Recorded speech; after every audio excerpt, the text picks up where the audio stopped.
Hello friends, welcome to my channel circuitician. আমি প্রায় 2 সপ্তাহ বাদে ভিডিও আপলোড করছি, তার জন্য সবাইকে সরি। কারণ ওয়েস্ট বেঙ্গলে জানো যে আমফান যে সাইক্লোনটা ছিল সেটা স্ট্রাইক করেছে, তো সেই জন্য আমি যেখানে থাকি সেখানে প্রায় 4-5 দিনের মতো কারেন্ট ছিল না, আর ইন্টারনেটও ছিল না। তো সেই জন্য আমার ভিডিও বানাতে এতটা লেট হলো। আর আজকে আমি যে টপিকটা নিয়ে একটুখানি আজকে একটা ভিডিও বানাচ্ছি, তো সেটা হচ্ছে কি করে ডিসি মোটরের স্পিড কন্ট্রোল করা যায়। তো এই পুরো ভিডিওটাকে স্কিপ না করে শেষ পর্যন্ত দেখতে থাকো। তো চলো শুরু করা যাক।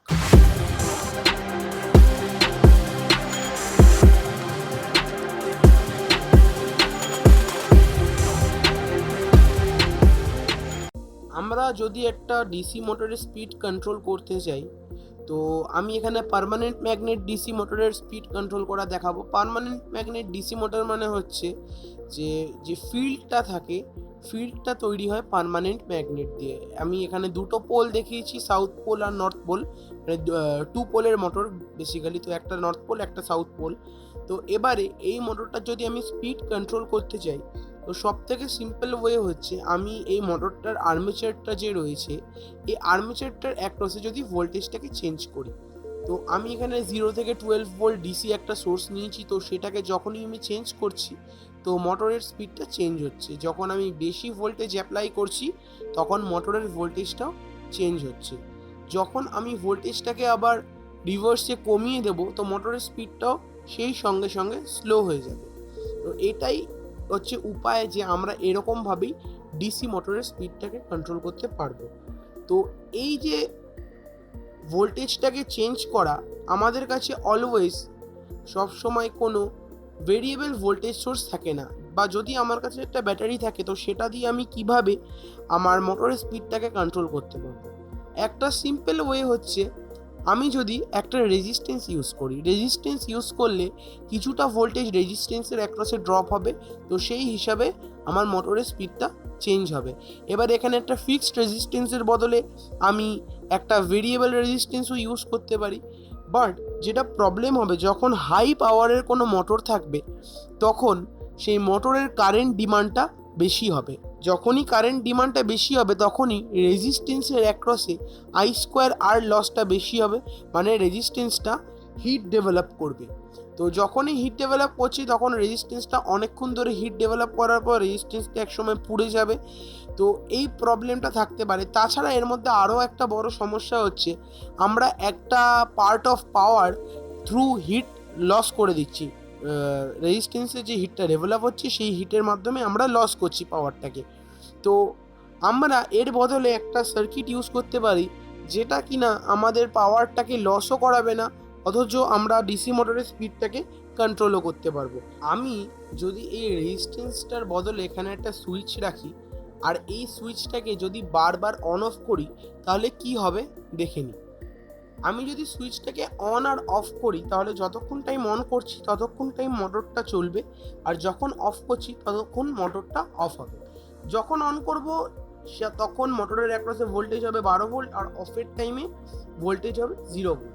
তো এবারে এই অন আর অফের একটা ফ্রিকোয়েন্সি আছে, কারণ জিনিসটা বারবার রিপিট হচ্ছে। তো সেই টোটাল যে টাইমটা রয়েছে, যে টাইম পরপর রিপিট হচ্ছে, সেই টোটাল টাইমটা হচ্ছে টি। এই টি টাইমের মধ্যে কিছুক্ষণ সময় মোটরটা অন থাকছে আর কিছুক্ষণ সময় মোটরটা অফ থাকছে। আমি এখানে টি অন আর টি অফ দিয়ে ডিনোট করেছি। এবার এই অন আর অফের যে ফ্রিকোয়েন্সিটা, এটা যদি আমরা খুব ফাস্ট করতে পারি, মানে কিছু সেভারেল কিলোহার্জ বা মেগাহার্জ রেঞ্জে, তাহলে মোটরটার যে অন আর অফ স্টেট সেটাকে আমরা বুঝতে পারবো না। তো এই অন আর অফ খুব স্পিডে যদি করি, অ্যাজ এ রেজাল্ট আমরা মোটরের অ্যাক্রসে একটা অ্যাভারেজ ভোল্টেজ পাবো। মোটরটা কোনো সময় থেমে থাকবে না বা কোনো সময় চলবে, কোনো সময় বন্ধ হবে, এরকম লক্ষ্য না করে আমরা মোটরের অ্যাক্রসে একটা অ্যাভারেজ ভোল্টেজ দেখতে পাবো টোটাল সোর্স ভোল্টেজের, মানে মোটরের স্পিডটা আমরা কন্ট্রোল করতে পারবো। এই এবার টোটাল যে অন টাইমটা রয়েছে সেটা যদি টোটাল টাইমের মধ্যে অন টাইমটা কম হয় তাহলে মোটরের অ্যাক্রসে যে অ্যাভারেজ ভোল্টেজ সেটা কম হবে। আর যদি অন টাইমটা টোটাল টাইমের মধ্যে বেশি হয় অফ টাইমের থেকে, তাহলে কিন্তু মোটরের অ্যাক্রসে যে অ্যাভারেজ ভোল্টেজটা সেটা বেশি হবে। তার মানে আমি এই যে সিগন্যালটা রয়েছে, এই স্কোয়ার ওয়েভ সিগন্যাল, সেটার অন টাইমটাকে যদি আমি কমাতে বা বাড়াতে পারি, তাহলে আমি মোটরের স্পিডটা কন্ট্রোল করতে পারবো। কিন্তু এখানে যে সুইচটা রয়েছে, সেটা একটা মানুষের পক্ষে কখনোই সম্ভব নয় যে খুব স্পিডে বা 1 কিলোওয়াট স্পিডে সেটাকে অন অফ করা। তো এই ক্ষেত্রে আমরা সেমিকন্ডাক্টর সুইচ ইউজ করব, যেটা হচ্ছে ট্রানজিস্টর। তো বেসিক্যালি হাই স্পিড অপারেশনের জন্য মসফেট ইউজ করা হয়ে থাকে। তো আমি এখানে এন চ্যানেল মসফেট ইউজ করব। আর যারা আমার চ্যানেলে মসফেট ট্রানজিস্টরের যে ভিডিওটা ছিল দেখোনি, তারা এই আই বাটনে ক্লিক করে দেখে নিতে পারো মসফেটের বেসিক্স। তো আমাদের এখন মেন যেটা দরকার সেটা হচ্ছে একটা স্কোয়ার ওয়েভ সিগন্যাল, যেটা ট্রানজিস্টরকে কন্ট্রোল করবে। আর সেই স্কোয়ার ওয়েভের আমি অন টাইম থেকে চেঞ্জ করতে পারবো। তো এই যে টোটাল টেকনিকটা, এই টেকনিকটাকে বলা হয় পালস উইথ মডিউলেশন টেকনিক বা PWM টেকনিক। যেহেতু আমরা এখানে এই যে অন টাইমটা রয়েছে, এই অন টাইমের পালসটার যে উইথটা রয়েছে সেটাকে চেঞ্জ করছি, বাড়াচ্ছি বা কমাচ্ছি। তো সেই জন্য এই টেকনিকটাকে বলা হয় পালস উইথ মডিউলেশন টেকনিক। তো এই পালস উইথটা জেনারেট করার জন্য একটা ভেরিয়েবল অন টাইমের একটা স্কোয়ার ওয়েভ জেনারেট করার জন্য একটা খুব প্রিনাউন্ড আইসি রয়েছে, যেটা হচ্ছে 555 টাইমার। সেটা আমি এখানে ইউজ করেছি। তো এটা হচ্ছে 555 টাইমারের পিন আউট। তো একটা নচ থাকে একটা আইসিতে, তো তার বাদিক থেকে ফার্স্ট পিনটা হয় 1, অ্যান্ড এরকমভাবে ঠিক পিনের নাম্বারিংটা করা থাকে। বাদিকে উপর থেকে নিচে নামে 1 2 3 4, অ্যান্ড দেন ডান দিকে নিচ দিক থেকে উপর দিকে যায় 5 6 7 8। তো এখানে পিনগুলোর নাম লেখা রয়েছে ground, trigger, output, reset, control voltage, threshold, discharge, VCC. তো এই 555 টাইমারটা ইউজ করে আর এর সঙ্গে কিছু রেজিস্টার, ক্যাপাসিটার আর ডায়োড ট্রানজিস্টার ইউজ করে আমি এই স্কোয়ার ওয়েভ জেনারেট করার সার্কিটটা বানাবো। তো সার্কিটটা দেখে নিই।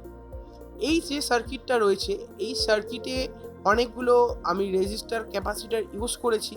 তো এখানে মেইন যে কাজটা হচ্ছে, যখন এই 100K এখানে একটা ভেরিয়েবল রেজিস্ট্যান্স আমি ইউজ করেছি। আমার রেজিস্ট্যান্সেরও ভিডিও রয়েছে আমার চ্যানেলে, রেজিস্ট্যান্স কীভাবে কাজ করে, পোটেনশিওমিটার বা ভেরিয়েবল রেজিস্ট্যান্স কী করে কাজ করে। তো এই আই বাটনে ক্লিক করে দেখে নিতে পারো। এই যে পোটেনশিওমিটারটা রয়েছে বা ভেরিয়েবল রেজিস্ট্যান্স, সেটাকে যদি আমি ভ্যারি করি, তাহলে আমার যে অন টাইমটা রয়েছে স্কোয়ার ওয়েভে, সেটাও চেঞ্জ হবে। এবার এই যে পয়েন্টটা রয়েছে, এই পয়েন্টটায় আমি এই স্কোয়ার ওয়েভটা দেখতে পাবো। এটা হচ্ছে 555 টাইমারের আউটপুট পিন। তো এই পয়েন্টটায় আমি এই স্কোয়ার ওয়েভটা লক্ষ্য করতে পারবো। এবার যদি আমি এই পোটেনশিওমিটারটাকে পজিশনটা চেঞ্জ করি, তাহলে আমার অন টাইমটা কম থেকে বেশি বা উল্টো বেশি থেকে কম হতে পারে। এখানেই আমি একটা সুইচ হিসাবে একটা মসফেট ইউজ করেছি, IRFZ44N, একটা এন চ্যানেল মসফেট। তো এই মসফেটটাই সুইচের মতো কাজ করে মোটরের অ্যাক্রসে যে পাওয়ারটা, সেটাকে অন অফ করছে। মোটরে আমি একটা ডিসি সোর্সের পজিটিভটাকে ডিরেক্টলি দিয়ে দিয়েছি, আর নেগেটিভটাকে আমি মসফেটের মাধ্যমে সুইচ অন অ্যান্ড অফ করছি। তো তার ফলেই মোটরের অ্যাক্রসে আমার অ্যাভারেজ ভোল্টেজটা পাবো। এই অ্যাভারেজ ভোল্টেজটা হচ্ছে এই টোটাল যে সোর্স ভোল্টেজটা রয়েছে, তার একটা অ্যাভারেজ ভোল্টেজ মোটরের অ্যাক্রসে পাবো। এর একটা সিম্পল ক্যালকুলেশন হচ্ছে, এই টোটাল যে টোটাল টাইম রয়েছে স্কোয়ার ওয়েভের, এই টোটাল টাইমের মধ্যে টোটাল টাইমের যত পার্সেন্ট এই অন টাইম হবে, আমরা ঠিক টোটাল সোর্স ভোল্টেজের তত পার্সেন্টই মোটরের অ্যাক্রসে লক্ষ্য করব।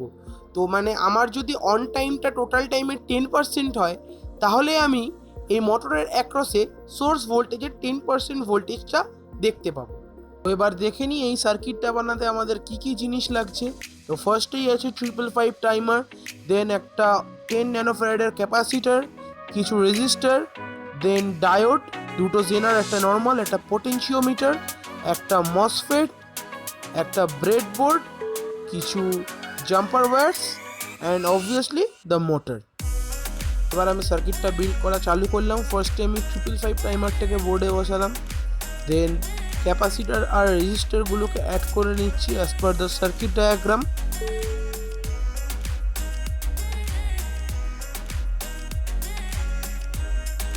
দেন আমি জাম্পার ওয়্যার দিয়ে সার্কিটে যেগুলো শর্ট করতে হবে সেগুলোকে শর্ট করে নিচ্ছি। এরপর আমি পোটেনশিওমিটারের 3টে লিড ব্রেডবোর্ডের মধ্যে লাগিয়ে দিলাম। দেন মসফেট লাগালাম।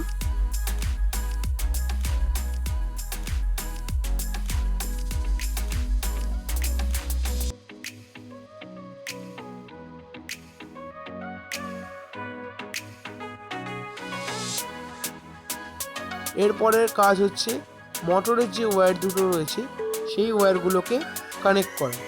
তো সার্কিটটা বানানো আমাদের শেষ হয়ে এসছে, আমরা পাওয়ার দিয়ে দেবো এই সার্কিটে। দেন আমি পোটেনশিওমিটারটা যেই স্টার্ট করলাম ঘোরানো, মোটরের স্পিডটা আস্তে আস্তে বাড়ছে, মানে এখানে মোটরের স্পিডটা বাড়ছে মানে এখানে যে টোটাল যে টাইমটা রয়েছে তার মধ্যে টি অন টাইমটাকে আমি বাড়াচ্ছি। দেন আমি যখন আবার টি অন টাইমটাকে কমাচ্ছি ইউজিং দ্য পোটেনশিওমিটার, তখন মোটরের স্পিডটা কিন্তু আবার কমে যাচ্ছে। মানে আমি এখানে কোনো রকমের পাওয়ার লস করছি না যেরকম রেজিস্ট্যান্সের ক্ষেত্রে হচ্ছিল, এখানে জাস্ট আমি ভোল্টেজটাকে সুইচ করে বাড়াচ্ছি বা কমাচ্ছি। ভিডিওটা যদি ভালো লেগে থাকে তাহলে লাইক আর শেয়ার করে দাও, নিচে কমেন্ট করতে একদমই ভুলবে না। আর চ্যানেলে যদি নতুন হয়ে থাকো চ্যানেলটাকে সাবস্ক্রাইব করো আর বেল আইকনটাকেও সঙ্গে প্রেস করে দেবে। And the most important thing, be creative.